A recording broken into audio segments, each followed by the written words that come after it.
बड़ी खबर, पूर्व सैनिकों ने राष्ट्रपति को चिट्ठी लिखी है। चुनाव में सेना के जिक्र पर इन्होंने ऐतराज उठाया है। पूर्व सेना प्रमुख समेत 156 पूर्व सैनिकों ने ये चिट्ठी राष्ट्रपति को लिखी है।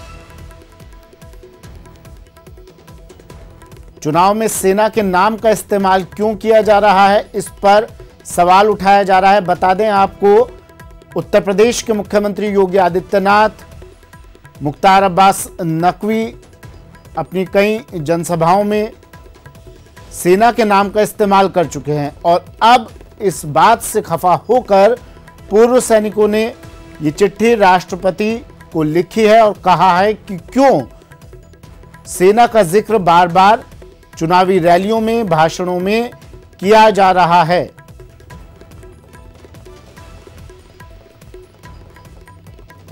Prime Minister Narendra Modi and Shri Amit Shah have now chosen to make this entire attack as their political narrative to win this election. If you remember, and now I believe Election Commission has also reprimanded the Prime Minister, very meekly though, on how he spoke about our army veterans on the attack, the Balakot airstrike on April 9th in his election rally in Latur. And this is not the only thing. Even Adityanath on 31st March during his campaign rally went a step ahead and called it Modi ji ki Sena. If this isn't enough of an insult of our armed forces by the Bharatiya Janata Party, then what is? We have also seen how Mukhtar Abbas Naqvi has also done this. And do you remember the smiling, laughing, waving pictures and video clips of Sakshi Maharaj in Unnao? He almost made it his political rally while carrying the martyred body of our brave CRPF soldier. Lots of people from within the armed forces, family members of those who were slain in the Pulwama terror strike. And I would want to bring to notice Apurva Rawat, who is the daughter of Kaushal Kumar Rawat, who was martyred in the Pulwama attack, also sent in a request saying that please do not politicize army. और दुख इस बात का होता है कि ये पहली बार नहीं है कि भारतीय जनता पार्टी हमारे वीर सैनिकों को अपनी राजनीति में घसीट रही है। कारगिल युद्ध के बाद भी 3 आर्मी चीफ्स के पॉलिटिकल पोस्टर्स लगाने की जो जुर्रत हुई थी, वो भारतीय जनता पार्टी, विश्व हिंदू परिषद ने की थी। और मेरे पास बकायदा 2000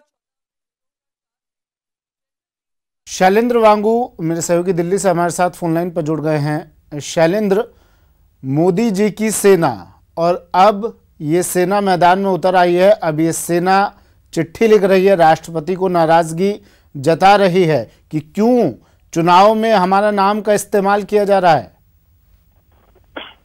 बिल्कुल, ये नाराजगी जताई गई है। पूर्व जो सेना के अधिकारी हैं, चाहे इसमें 3 सेनाध्यक्ष भी शामिल हैं, 4 पूर्व नौसेना अध्यक्ष भी शामिल हैं और 1 एयरफोर्स के अध्यक्ष भी शामिल हैं, पूर्व अध्यक्ष शामिल हैं। आपको बताना चाहूंगा कि नाराजगी इस बात से है कि लगातार जिस तरह से पॉलिटिकल कैंपेनिंग के दौरान सेना के नाम का इस्तेमाल किया जा रहा है, उसको लेकर नाराजगी जताई गई है। चिट्ठी लिखकर 106 ने राष्ट्रपति को चिट्ठी लिखी है, क्योंकि राष्ट्रपति को सुप्रीम कमांडर कहा जाता है और जो पावर है उनके अंडर आती हैं।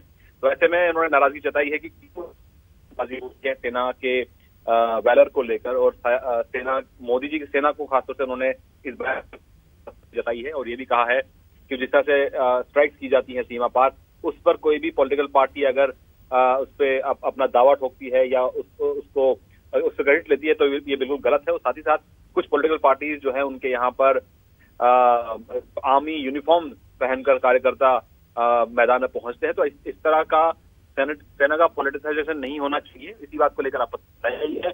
और हालांकि इस पूरे मामले को लेकर पहले से ही इलेक्शन कमीशन ने एक एडवाइजरी जारी की थी कि कोई भी राजनीतिक पार्टी इस तरह से सेना का इस्तेमाल ना करे। बिल्कुल बिल्कुल, और कांग्रेस को बैठे बिठाए एक मुद्दा मिल गया है, कांग्रेस अब हमलावर हो रही है। बीजेपी पर। शुक्रिया शैलेंद्र तमाम जानकारी के लिए। शैलेंद्र वांगू मेरे सहयोगी दिल्ली से जुड़े, बता रहे थे पूर्व सैनिकों ने एक चिट्ठी लिखी है राष्ट्रपति को और इसमें कहा है कि बीजेपी सेना पर ये कहा है उन्होंने कि हमारे नाम का इस्तेमाल क्यों किया जाता है चुनावी प्रचार में। और अब कांग्रेस को मुद्दा मिल गया है, कांग्रेस भी अब हमलावर हो रही है बीजेपी पर। सेना के जिक्र पर सवाल उठाया गया है, ऐतराज किया गया है। योगी आदित्यनाथ उत्तर प्रदेश के मुख्यमंत्री ने कहा था चुनावी रैली के दौरान, और अब कांग्रेस की प्रेस कॉन्फ्रेंस में कांग्रेस प्रवक्ता प्रियंका चतुर्वेदी ने भी कहा कि बीजेपी सेना पर सियासत कर रही है।